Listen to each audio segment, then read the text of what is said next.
सिन्दूरारुणविग्रहाम् त्रिनयनाम्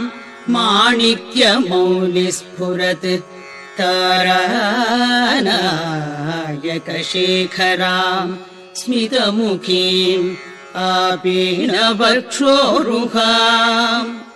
पाणिभ्यामलिपूर्णरत्नचषकम्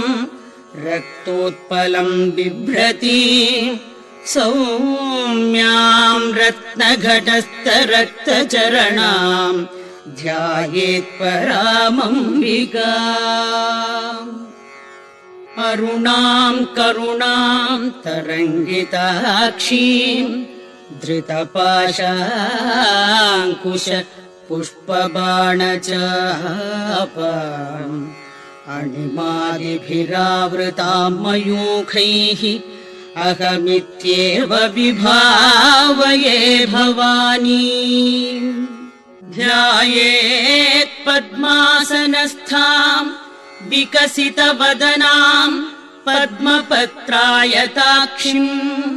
हेमाभाम् पीतवस्त्राम् करकलितलसद्देम पद्माम्बराङ्गी सर्वालङ्कारयुक्ताम्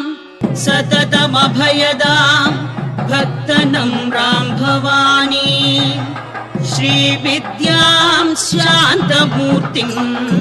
सकलसुरनुताम् सर्वसम्पत्प्रदात्री